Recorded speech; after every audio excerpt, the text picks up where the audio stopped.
가스펠 가수 송정미 선생이 부르는 가스펠 중에 축복송이라는 가스펠이 있습니다. 여러분 잘 아실 거예요. 이 가스펠은 설교 후에 또 부르려고 합니다. 이 가스펠을 부르게 된 배경이 송정미 선생에게 있습니다. 그분의 간증을 들어보면 그분이 대학 때 성악을 전공한 분이죠. 한참 잘 나가고 또 노래를 불렀는데 어느 날 갑자기 목이 좀 아파서 병원에 갔더니 의사 선생님이 앞으로 노래하지 마십시오. 노래하기 힘듭니다. 성악가에게 노래하지 말라는 것은 사형 선고죠. 그런 말을 듣고 절망해서 집에 옵니다. 답답한 마음에 하나님께 간절히 기도하고 좀 어떻게 다시 노래할 수 있도록, 찬양할 수 있도록 힘을 주십시오. 간절히 기도하는 어느 날 하나님의 음성이 그에게 들려옵니다. 노래를 부를 때, 찬양할 때 목소리로 부르지 말고 영으로 불러라. 영으로 불러라. 그 하나님의 음성을 듣게 됩니다. 그리고 치유가 돼요. 그런 고난을 겪고 절망 속에서 기도하고 다시 치유가 되면서 하나님께 너무 감사해서 작사를 하고 작곡을 하고 직접 노래를 부른 것이 우리가 가끔 부르는 축복송, 때로는 너의 앞에 어려움과 아픔이 있지만 그런 거예요. 1절의 가사는 자기의 어떤 그 상황에 대한 고백, 이런 내용이 있습니다. 2절을 보시면 가사가 그런 거죠. 너는 택한 백성이요 왕같은 제사장이며 거룩한 나라 하나님의 소유된 백성. 너의 영혼 우리 볼 때 얼마나 아름다운지 너의 영혼 통해 큰 영광 받으실 하나님을 찬양 오 할렐루야 라는 가사가 2절의 가사입니다. 2절의 가사를 우리 읽었던 본문의 말씀 그대로 있어요. 우리 한번 9절의 말씀을 다시 한번 읽어보십니다. 그러나 너희는 택하신 족속이요 왕같은 제사장들이요 거룩한 나라요 그의 소유가 된 백성이니 이는 너희를 어두운 데서 불러내어 그의 기이한 빛에 들어가게 하신 이의 아름다운 덕을 선포하게 하려 하심이라. 2절 가사가 우리 9절에 있는 말씀 그대로 인용을 한 거죠. 여러분, 사도 베드로는 우리 예수님 믿는 사람을 뭐라고 말합니까? 너희는 택한 족속이다. 왕같은 제사장이다. 거룩한 나라다. 또 소유된 백성이다 라고 말합니다. 한마디로 우리를 하나님의 거룩한 왕같은 제사장이다 라고 말씀을 하고 있어요. 여러분, 구약 성경을 보시면 제사장은 야곱의 12지파 가운데 레위 지파, 그 가운데도 아론의 자손들만 제사장으로 쓰셨습니다. 출애굽기를 쭉 보시면은 모세가 시내산에 올라가서 40일 금식하며 기도할 때 하나님이 크게 세 가지를 알려주시죠. 첫 번째, 십계명을 주십니다. 그리고 내려가면은 성막을 이렇게 성막을 지어라 알려주셔요. 그 안에 이렇게 저렇게 해라 자세히 알려주시죠. 그리고 성막에서 하나님께 제사 드리고 섬길 제사장을 세워서 임직을 해라. 옷은 이렇게 만들고 모자는 이렇게 만들고 자세하게 알려주는 것이 출애굽기에 나옵니다. 모세가 기도를 마치고 내려와서 십계명 돌판을 그들에게 전하고 또 성막을 짓고 그리고 하나님의 명을 따라서 자기의 형인 아론을 제사장으로 세우고 임직하고 안수하는 것을 여러분 보실 수 있습니다. 이때로부터 계속해서 성경 역사는 아론의 자손들이 제사장의 역할을 하게 돼요. 이스라엘 다른 사람은 절대로 안 돼요. 아론의 후손들만 제사장을 하게 됩니다. 신약성경 누가복음 1장에 보시면 세례 요한의 탄생을 이렇게 설명을 하죠. 유대왕 헤롯 때에 아비야 반열에 제사장 한 사람이 있었으니 이름은 사가랴요 그의 아내는 아론의 자손이니 이름은 엘리사벳이라. 누가복음 1장에 보시면 세례 요한의 아버지 어머니가 누구냐? 아론의 후손이었다고 그래요. 아버지도 엄마도 다 제사장 가문의 사람들이에요. 그 가문에서 마지막 하나님이 쓰시는 하나님의 사람 세례 요한이 탄생을 하게 됩니다. 여러분, 이것처럼 기본적으로 성경에서 하나님께서 하시는 제사장의 그 직분은 혈통을 따라서 아론의 자손을 따라서 하나님의 일을 하도록 하셨습니다. 여러분, 제사장이 하는 일이 뭔가요? 제사장은 백성들의 죄를 다 모아서 자기의 죄처럼 여기고 소를 잡고 양을 잡아서 하나님께 제사를 드려요. 또 백성을 대신해서 회개하는 기도를 드리고 예물을 드립니다. 하나님께 죄를 또 예물을 올려 드리는 것, 이게 제사장의 일이에요. 기본적으로. 반대로 선지자, 예언자는 무슨 일을 합니까? 하나님의 말씀을 받아요. 예언의 말씀을 받아요. 그것을 백성들에게 아래로 전달해 줍니다. 여기 좀 방향성과 역할이 조금 다르죠. 제사장은 하나님께로 제사를 올려 드린다. 죄 용서함을 올려 드린다.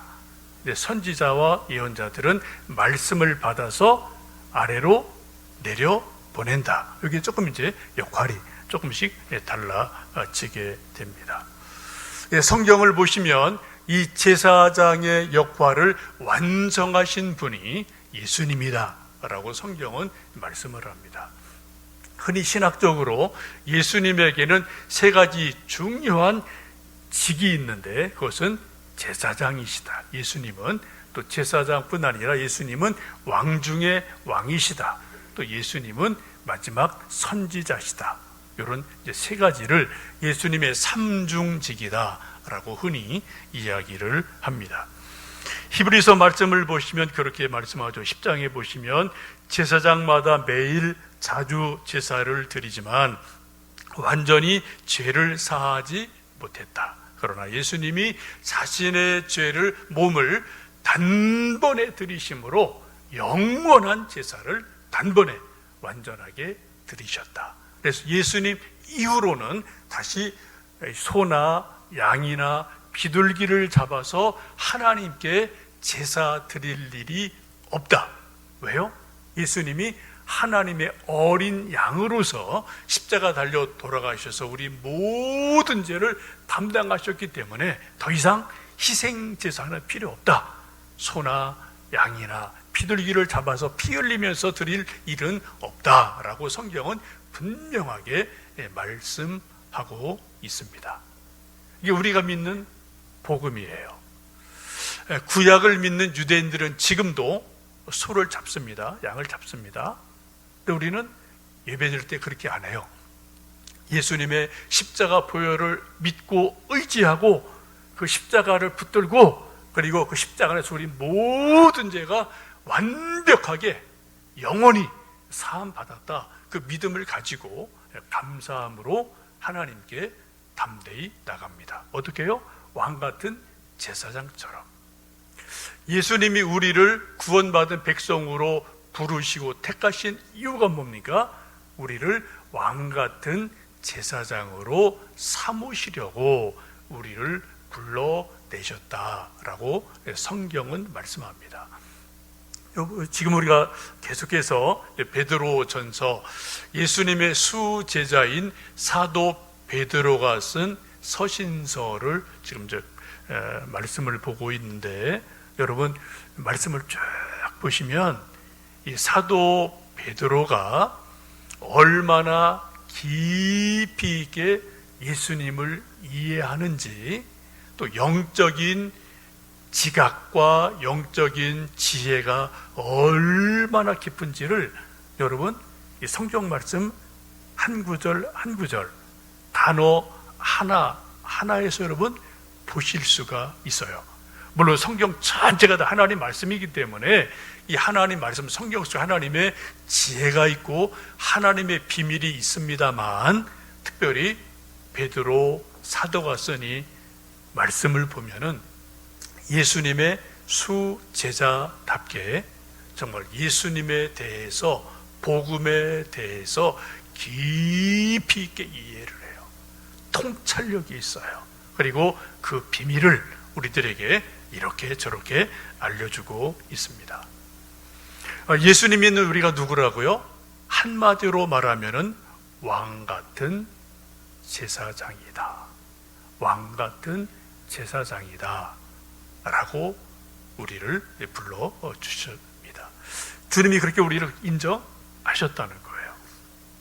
여러분, 제사장의 가장 중요한 일이 뭡니까? 제사장 하는 일은 말 그대로 하나님께 제사 드리는 거예요. 제사를 올려 드리는 거죠.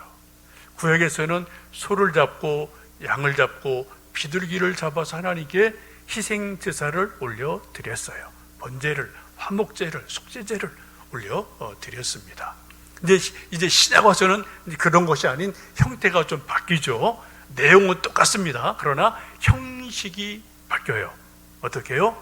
하나님께 예배 드리는 형식이 희생 제사에서 주님을 찬양하는 예배로 형식이 탈바꿈을 하게 됩니다. 이것이 이제 오늘날에는 소위 주일 예배라는 형식으로 지금 우리가 드린 이런 예배들로 형식이 조금 다듬어지고 역사를 따라서 조금 변해지게 됩니다. 예배 형식은 2000년 전에 조금 달랐고요, 또 100년 전에도 달랐고 또 앞으로도 또 달라질 거예요. 옛날에는 교회에서 가스펠도 못 불렀습니다. 한 30년 전에는. 그러면 연세 높은 장로님들, 목사님들이 그건 안 돼, 이런 반응들이 있었어요. 기타 감히 못 쳤죠. 드럼 이거 상상도 못하죠. 거룩한 주일 예배 이걸 두드리다니, 기타를 치다니 상상도 못했어요. 불과 30-40년 전에는. 그런데 지금 그게 보편적이 됐고, 또 앞서가는 교회, 젊은이들 많이 모이는 교회는 그냥 정말 드럼이 그냥 두당땅 거리고, 그죠? 일렉기타가 띵띵거리고 이런 것들이 있지 않습니까? 그럼 그게 예배 아니냐, 기냐? 이거는 우리가 생각할 필요는 없어요. 그것도 하나의 예배이거든요. 중요한 거는 형식도 중요하지만 그 예배 드리는 사람들의 마음 속에 하나님을 정말 사랑하는 마음, 존중히 여기는 마음, 경외하는 마음, 이런 것들이 진짜 있느냐, 요거예요. 요거가 있으면 그런 예배 형식들은 사람들의 이제 문화가 다르고 또 나이가 다르고 또 지역이 다르기 때문에 여러 가지로 달라질 수 있어요. 여러분 가끔 텔레비전이나 또 이제 유튜브 이런 거 보시면은 아프리카에 있는 분들 예배 드리는 거는 완전히 춤입니다. 춤. 그죠? 거기 막 펄펄 뛰고 춤추고 그냥 1시간 내내 춤추거든요. 그쪽 사람들은 춤추는 게 그냥 일상이고, 노래 볼 때 그냥 우리 같이 앉아서 이렇게 부르는 게 아니라 그 사람들은 막 춤추며 부르는 게 기본이니까, 우리 볼 때는 저게 예배야 뭐야 저거 이상하게 보이지만 그 사람은 정말 신이 나서 마음이 감동이 돼서 하나님께 드리는 예배거든요. 물론 우리가 예배를 드릴 때 정숙하고 경건하고 이런 기본적인 베이스는 있어야 됩니다만, 예배 형태는 시대에 따라 변할 수밖에 없다, 그런 거예요. 중요한 것은 제사장이, 왕 같은 제사장이 해야 되는 가장 중요한 일은 하나님께 제사를 드리는 거다, 예배를 드리는 거다.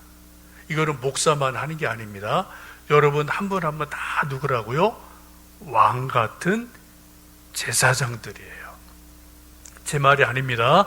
원래 성경이 분명히 말씀하죠. 너희들은 왕 같은 제사장이다. 제사장 할 일이 뭐라고요? 하나님께 영과 진리로 예배를 드리는 거다. 그럼 예배가 뭐가 있을까요? 크게 두 가지를 보시면 될 것 같아요. 하나는 지금 저희들이 이렇게 주일마다 모이는 공예배, 이것이 예배의 가장 기본적인 일입니다. 유대인들은 지금도 안식일을 지키죠. 십계명을 따라서. 안식일날 철저하게 하나님 찬양하고 성경 읽고 또 말씀 묵상하고 나누고 그리고 아무것도 안 해요. 지금도 철저하게 안식일 그날을 하나님께만 예배드리고 하나님만 생각하는 그러한 삶을 사는 많은 유대인들이 있습니다. 이제 우리는 예수님 이후에 우리는 안식일을 넘어 주일, 예수님 부활하신 주일을 우리는 거룩한 주일로 여기고 예배를 드리게 되죠. 대표적인 것이 지금 우리가 드리는 이러한 주일 예배입니다. 그래서 우리가 예배 중에 찬송하고 기도하고 말씀을 전하고 헌금을 하나님께 감사로 드리고 우리 또 마음을 드리고 정성을 드리고 눈물을 드리고 하여튼 우리가 하나님께 이건 예배는 뭐예요? 기본적으로 올려 드리는 거다. 누구에게? 하나님께 다 올려 드리는 거다. 이게 예배예요. 저도 지금 예배를 하나님께 말씀을 올려 드리고 있는 겁니다. 이런 예배는 이제 형태가 다양하죠. 이런 공예배가 있고 또 하나는 뭐 가정 예배도 있고 직장에서 뭐 기업 예배도 있고 또 군대에서도 예배가 있고 또 뭐 장례 예배도 있고 예식이 여러 가지 있습니다. 그 모든 것들은 뭐예요? 하나님께 올려 드리는 예배다. 이런 거를 영어로 worship이라고 하죠. 하나님께 우리의 몸과 마음, 정성을 다 하나님께로 올려 드리는 것, 절하면서 올려 드리는 태도, 이런 것을 worship이다라고 이야기를 합니다. 가장 중요하고 기본적인 것은 소위 주일 공예배입니다. 그래서 우리가 이제 강조하는 것이 성수주일, 이러한 것을 많이 강조를 합니다. 그러나 여러 가지 형편이 좀 특별하게 되면 뭐 전쟁이 있든지 질병이 있든지 뭐 피치 못할 어떤 사정이 있을 때는 교회에 오지 못하지만 또 있는 곳곳에서 예배를 드립니다. 지금도 많은 성도들이 가정에서 예배를 드리고 또 우리 아들들 군에서 예배를 드리고 또 북한 성도들은 이불 속에서 정말 이불 속에서 예배를 드리는 많은 북한의 성도가 있음을 우리는 직간접적으로 듣고 알고 있습니다. 예배 드릴 때 가장 중요한 것은 마음을 다하고 정성을 다하고 뜻을 다해서 하나님 감사로 예배 드리는 것, 이것이 가장 중요한 일인 줄 압니다. 한 시간 앉아있다 가는 게 예배가 아니잖아요.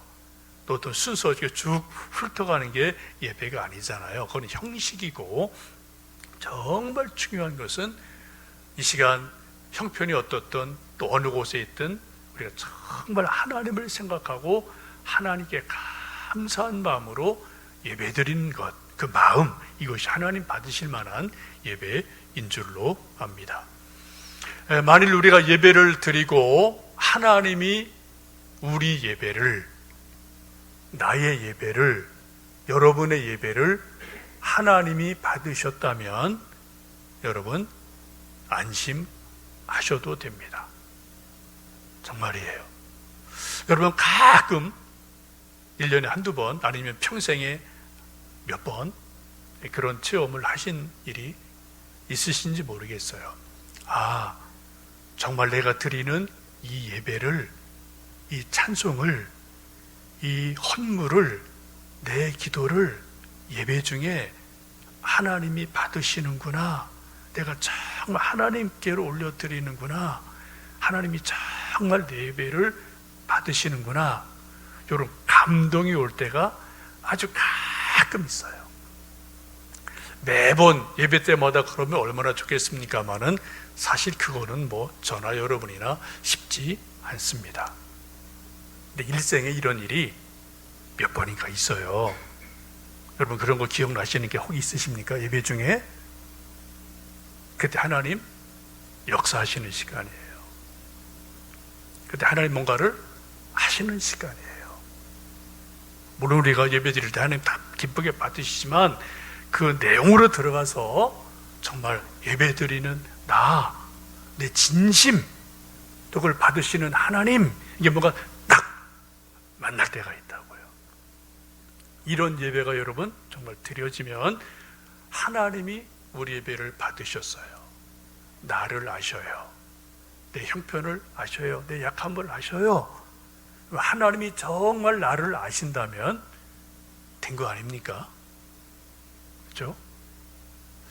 이제 가끔 우리가 좀 세상살이 하다 보면은 나보다 좀 높은 사장님, 혹은 대통령, 아니면 또 높은 좀 누구를 만날 일이 있어요. 부탁할 일 때문에. 그래서 조그만 선물을 정성껏 가지고 가서 인사를 드리고 좀 이 선물을 드리고 여차저차해서 왔습니다 하고 좀 우리가 형편 얘기를 할 때가 가끔 있잖아요. 살다 보면.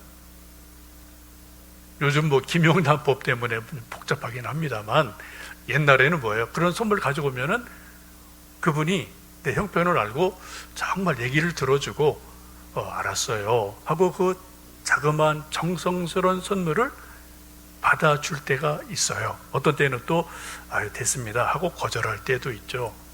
여러분, 대화 중에 말이 통하고 진심이 통하고 그 사람이 내 조그마한 정성스러운 선물을 받아줬다. 그러면 내 마음이 전달된 거예요. 그러면 그 사람이 그 다음에 어떻게 하느냐가, 그건 그 다음에 할 일이잖아요. 우리 예배도 비슷한 줄로 압니다. 여러분, 홀로 예배를 드리시든 우리 주일날 와서 예배를 드리시든 가정에서 혹은 군대에서 예배를 드리시든 늘 중요한 거는 하나님께 우리가 예배를 올려 드린다. 우리는 왕 같은 제사장이다. 이거를 꼭 기억하시면 좋겠습니다. 첫 번째 예배가 하나님께로 올려 드리는 것이라면 두 번째 예배는 옆으로 흘러가는 거예요. 사람들과의 관계 속에서 예배가 이루어집니다. 9절 끝부분 보시면은 이는 너희를 어두운 데서 불러내어 그의 기이한 빛에 들어가게 하신 이에 아름다운 덕을 선포하게 하려 하심이라. 또 12절도 보시면 너희가 이방인 중에서 행실을 선하게 가져 너희를 악행한다고 비방하는 자들로 하여금 너희 선한 일을 보고 오시는 날에 하나님께 영광을 돌리게 하려 함이라. 이게 무슨 말씀인가요? 이걸 간단히 말씀드리면 우리 하나님을 잘 믿는 우리가 제사를 하나님께 위로 올려 드려요. 예배를 드려요. 찬송 부르고 이렇게 예배를 드립니다. 근데 또 그 예배가 어떻게 해요? 사람들 속에서 이루어져야 된다.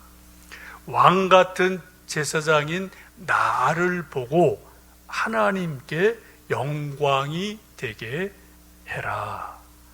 또 12절 보시는 것처럼 하나님께 영광이 되게 하라. 9절 말씀 보시면은 우리를 구원하신 이의 아름다운 덕을 선포하게 해라 라고 말씀을 하고 있습니다. 여러분, 이 말씀을 간단히 말씀드리면 이런 겁니다. 우리가 이 교회에서 또 가정에서 예배를 드려 하나님께 막 찬송과 기도로 영광스럽게 올려드렸어요. 아주 잘한 거예요. 그 다음에 우리는 대부분의 시간을 세상에서, 가정에서, 일터에서 살아갑니다. 그때 어떻게 해요? 예수님 믿고 하나님께 예배를 잘 드린 사람들의 말과 행실을 보고 세상에 있는 믿지 않는 사람들이 하나님께 영광을 돌리게 하라는 거예요. 우리 말과 행실을 보고 저 사람 보니까 나도 예수님 믿어야 되겠네. 저기 뭔가 있긴 있네. 저 사람 나한테 없는 게 있네. 그게 우리 속에 있어야 된다는 거예요. 여러분, 우리 어른들이 흔히 그런 말씀 많이 하시죠. 가장 큰 효도가 뭐냐? 부모님 이름을 명예롭게 해드리는 거예요. 꼭 대통령 돼서 명예로운 거 아니죠. 하여튼 바르게 살고 또 어떻게 좋은 일을 자식들이 하면은 주변의 사람들이 저 누구네 아들, 누구네 딸 참, 어이, 사람 됐네. 이렇게 말을 한단 말이에요. 부모님 이름이 높임을 받아요.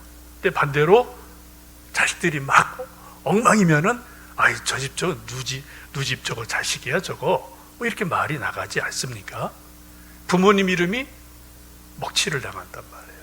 이건 가장 큰 불효인 거죠. 우리도 마찬가지예요. 우리 예수님 믿는 우리들의 삶과 행실이 세상에서 빛이 되고 소금이 돼서 믿지 않는 이들이 우리를 보고, 어이, 저 사람 보니까 나도 예수님 믿어야 되겠네. 내가 뭐 오해를 했구나, 잘못 알았구나 라고 생각이 돼서 예수님 믿을 마음이 생기고 하나님께 영광을 돌릴 마음이 나 때문에 누군가에서 생긴다.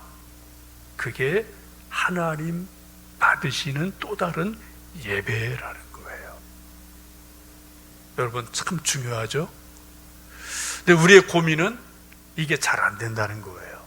또 한국교회가 이게 잘 안 되는 거고, 사실 뭐 우리 모든 저나 여러분 믿는 사람들이 참 이 부분에 이게 잘 안 되는 게 너무나 많죠. 주일날은 예배를 잘 드려요. 큰 소리로 찬송해요. 뜨겁게 기도해요. 근데 예배당 나가서 세상 살이할 때는 또 그냥 뭐냐 이렇게 살으니까, 예수님 믿는 사람이 왜 저래? 근데 이런 말을 들으면 하나님 영광을 가리는 게 돼요. 이건 우리가 왕 같은 제사장의 삶을 살지 못하는 것이다 라고 말씀하게 됩니다. 마태복음 5장에 보시면 예수님 산상수훈에서 그런 말씀을 하죠. 그러므로 예물을 제단에 드리려다가 거기서 내 형제에게 원망 들을 만한 일이 있는 것이 생각나거든 예물을 제단 앞에 두고 먼저 가서 형제와 화목하고 그 후에 와서 예물을 드려라. 이게 예고예요. 하나님께 제사 드리고 예물을 드리기 전에 누구랑 다툰 일, 누구랑 해결할 일이 있으면 그거 먼저 해결하고 와서 사람 간의 예배를 드리고 와서 그리고 하나님께 예배를 드려야 하나님이 기쁘게 받으신다라고 말합니다. 한마디로 말씀드리면 사람 가운데 화목하는 것, 사람 가운데 화평하는 것, 이것이 가장 좋은 예배입니다. 그때 하나님이 영광을 받으시고 우리는 하나님의 자녀라고 일컬음 받는다고 성경은 말씀을 합니다. 여러분, 우리는 오늘의 성경 말씀처럼 왕 같은 제사장이에요. 거룩한 백성입니다. 마음을 다해 뜻을 다해 하나님께 주일날 예배를 드리고 우리가 또 일상의 생활 속에서 화평케 함으로 또 하나님께 영광을 돌리고 또 사람 간에 서로 신령한 예배를 드리는 놀라운 은혜가 우리 안에 넘쳐나기를 주님의 이름으로 축복합니다.